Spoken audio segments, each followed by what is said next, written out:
หลังบ้านเพิ่นมีหลายอย่างหลังบ้านเพิ่นนี่นะโถ5 เอเคอร์พี่น้องมีต้นต้นมะกล้วยต้นมังกรเนาะ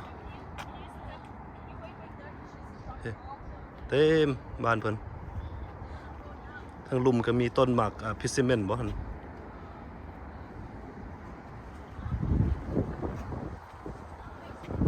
วิวเพิ่นงามขนาดวิวเพิ่นติดกับฟรีเวย์เลย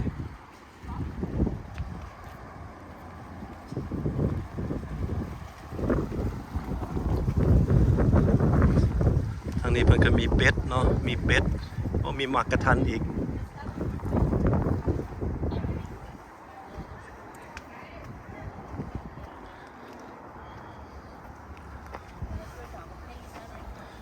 มีเป็ดเพิ่นตัวบักใหญ่พี่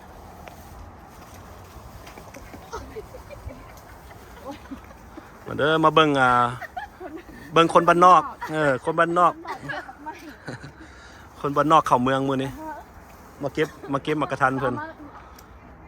หมากกระทันเพิ่นเต็มพี่น้องหมากกระทันแบบบ้านเฮาได้นี่ท่านบ้านเฮาเด้อบ่ได้กินได้คนบ้านนอกมาเก็บหมากไม้หมากกระทันเก็บบ่เป็น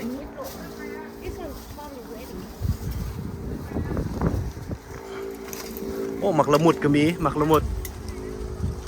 หลังบ้านเพิ่นมีหมักละมุดพี่น้อง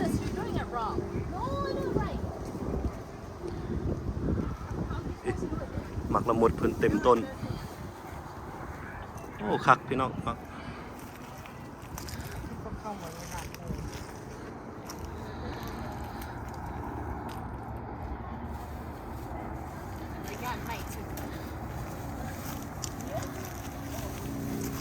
เก็บจังสิ่งยังeasier than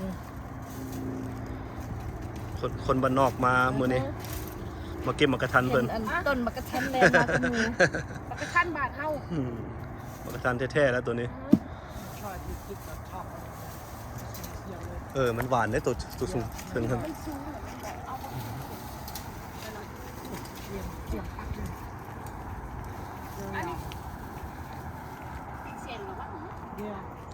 ต้นหมากกระทันเพิ่นเต็มพี่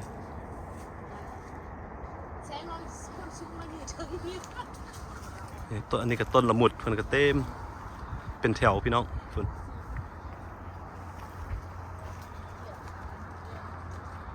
ตัวนี้แห้งดกตัวนั้น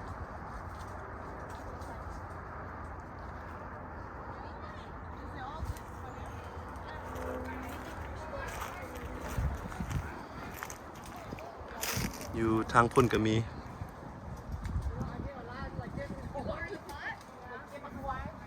ต้นไม้เพิ่นหลายพี่น้องมีแต่ต้นหมากไม้บ้านเฮาหมากกระทันหมากละมุดหมากมังกรต้นกล้วยมีเมิดหมากเหลืองก็มี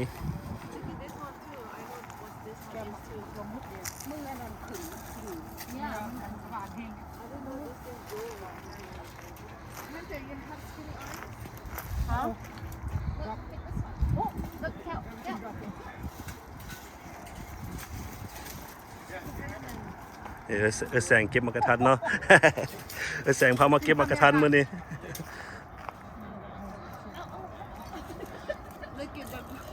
The other side. That one, you don't eat that one, right? That one's too. Let me see. Yeah, try สองคนนี่รักหมากกระทันเลยเนาะรักหมากกระทันเพิ่นโดนนี่นะเฮียซ้ำ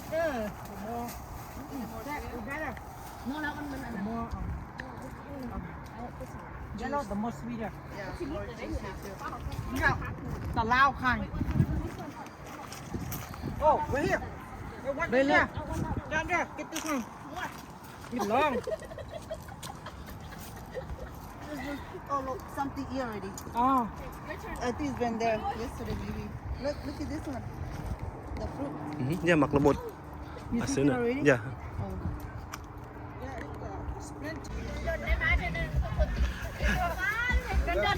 เนอะมื้อนี้เก็บกระทันเนาะมื้อนี้เนาะเก็บหมากกระทันมื้อนี้ นี่แหละแซ่บนะถ้ามันรุนนะที่ว่ากินแซ่บแหละ เพิ่นเด้อมีคนสั่นให้อีกอยู่เพิ่นที่เทิงเพิ่น รับประกันบ่มีฮักมันฮักแค่ฮักหาตัวคนมาด้วยดูรถเกียร์เนาะมันติด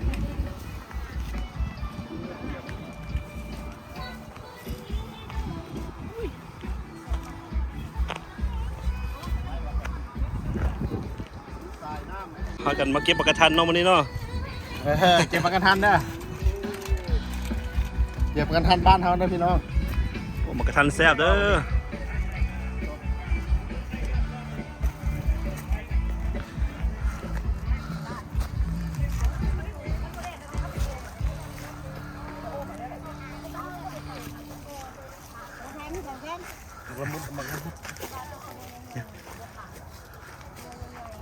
หมักละมุดก็มีเนาะเต็มหมักละมุดเพิ่นโอเค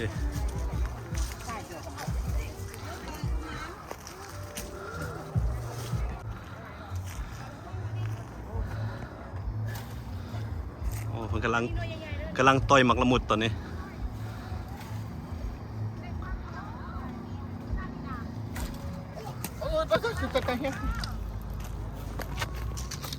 โอ้ได้แล้วได้แล้ว ได้ปะ โอ้ยังแข็งเลย ตัวนี้แหละ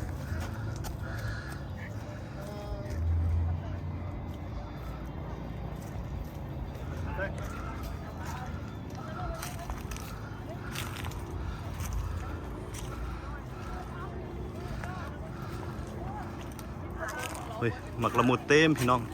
เต็มต้นพี่หมักละมุด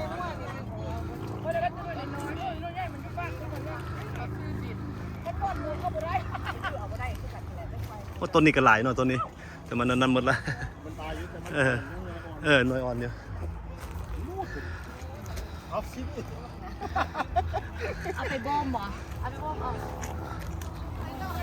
เฮ้ย คนนี้ได้นี่เสียเลย พากันเก็บหมักละมุดมือนี้โอ้บ่เคยเห็นได้หมักละมุดอยู่อเมริกาเลย เธอทำอิฐตัวนี้ บักละมุดบักเขียบที่นี่ โอ้มีหมดเลย บักกันใหญ่บนบ่นั้นม่วงบักม่วง พูดอย่างงั้นตัวนี้ ก็คือโคตรดีแล้วก็ค่อยได้ดูโอ้อะไร โอ้หมักม่วงก็มี อะไรวะโอ้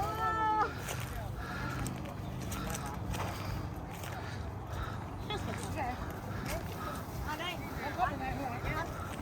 เข้าบนเก้าหัวมาทำอะไรไปเข้าบนหัวอุ้ยโอ้ my god ไอ้ดอกโอ้ my god นี่เด้อได้แอคชั่นเด้อนี่เด้อ อ๋อ โอ้เก็บหมักกระทันเนาะ ใช่ค่ะ เก็บโอ้ my god น้องค่อย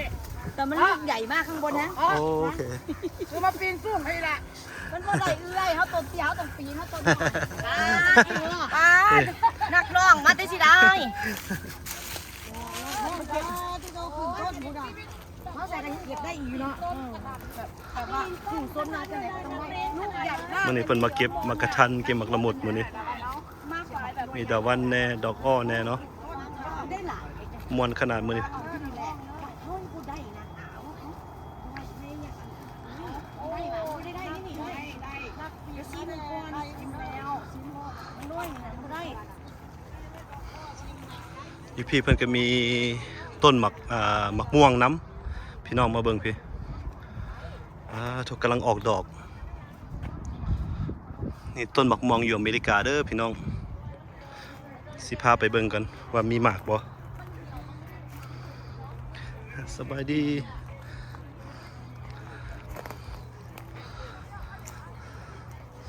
สิไปเบิ่งกันเนาะว่ามีหมากบ่พี่น้อง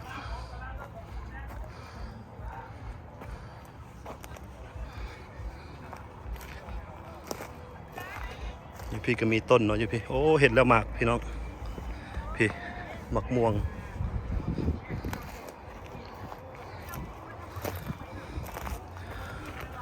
โอ้มีหมากเด้อพี่น้องพี่หมากม่วงสดๆพี่2 หน่วยต้นนี้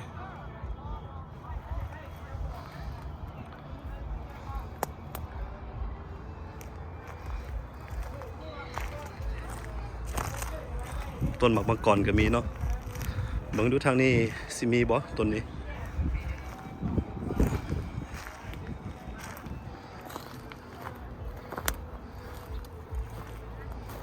โอ้ต้นนี้ก็ดกขนาดพี่น้องพี่นะทิโทเต็ม2 4 6 8โอ้ไก่10 หน่วย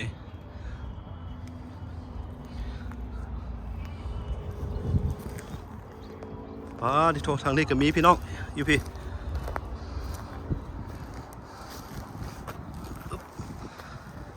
พี่ต้นนี้แห้งดกต้นนี้เต็มเลย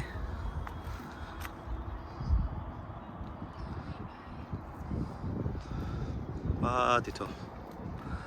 บ่เคยเห็นหมักม่วงเกิดอยู่อเมริกาเนาะเชื่อทมิตอันนี้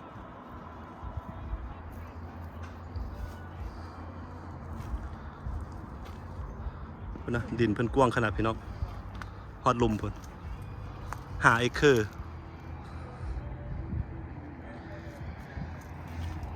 วิวก็งามวิวกันเพิ่น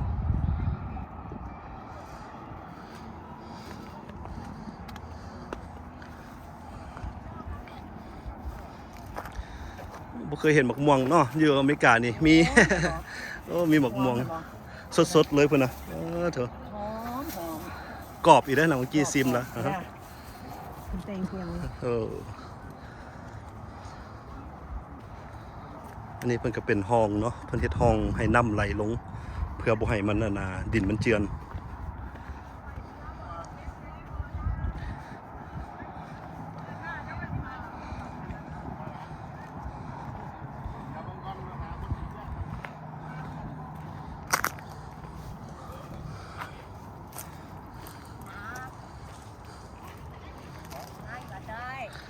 เหมือนสิได้บ่มื้อนี้สิต่อยได้อยู่บ่นี่มักกะทันนี่ ได้อยู่บ่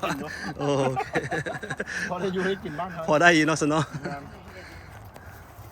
พอได้อยู่ได้กินอยู่ หมักม่วงเพิ่นก็คักนู่นนะหมักม่วงบักหลายเพิ่นเต็ม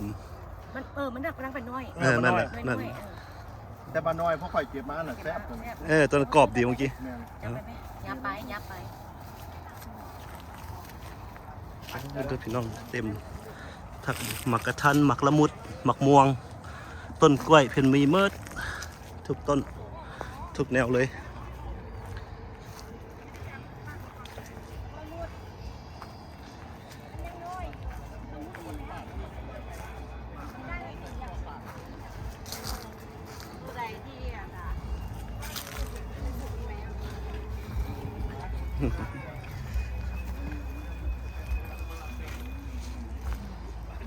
ดีไม่ว่า